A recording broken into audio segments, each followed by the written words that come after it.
This is my second get and ready with me. So as you can see, hindi naman super full makeup, pero I have makeup and I just got home from Binondo and we also did some shoot from after Binondo, so that's in Vermosa, and I'm just gonna clean my face. So as usual, I'm still using this Eskinol. And then, I have wipes. Where's my wipes? So, first na ginagawa ko talaga is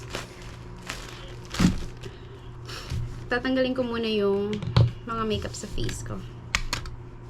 Ayan. Ito yung ginagamit ko. This is the very first. Ayan. Tingnan nyo. Ang ginamit ko dito, ito ata, BYS Liquid Foundation. So, ano to? Dumi sa Binondo, sa Vermosa, at makeup. Grabe.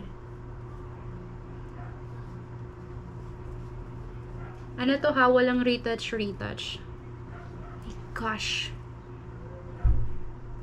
Tingnan nyo, oh. First, ano pa lang to.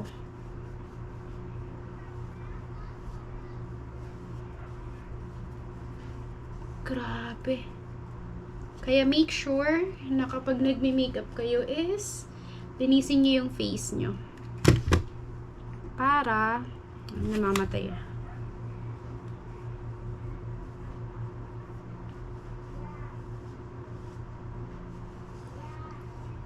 Ayan.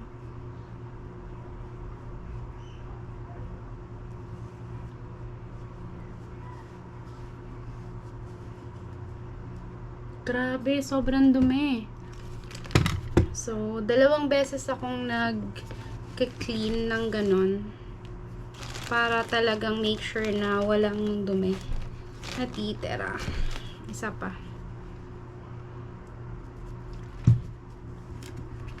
Tingnan natin. Pero I'm not sure. Comment down below kung ano yung mas effective. Kasi sometimes gumagamit din ako ng micellar water. Actually, this is micellar water. Medyo nahiyang to sa akin. Grabe. Tingnan nyo ha. Pangalawang beses na to, pero ang dumi-dumi pa din.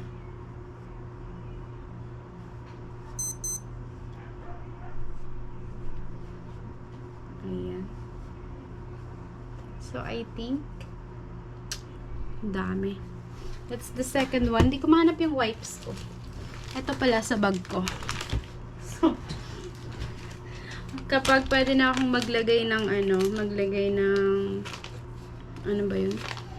Yellow basket sa TikTok. Sige, pa-promote ko to sa TikTok. Char. Ito, wipes.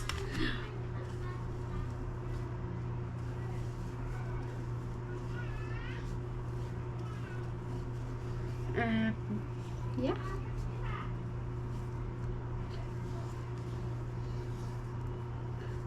So, depende kayo. Paano ba kayo nagtatanggal ng makeup? So, ayun. Ayan. Dumi. Medyo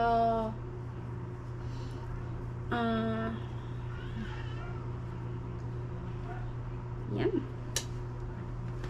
Fresh. Ang sarap sa feeling nang nawala yung makeup. So, after ko mag-wipes, namamatay eh. Para lang may ilaw. After ko mag-wipes, grabe oh. 2, sobrang dumi. So, make sure guys, na kapag nag-makeup kayo is, it's either, ayun, tanggalin nyo ng, micellar water. After ko ng, first is micellar water, next is wipes, and after that, maghihilamos ako, and then nilalagyan ko siya ng yellow. So, yeah, that's just how, I unready my face. I unready my face. So, yeah, wala lang, nakikius lang.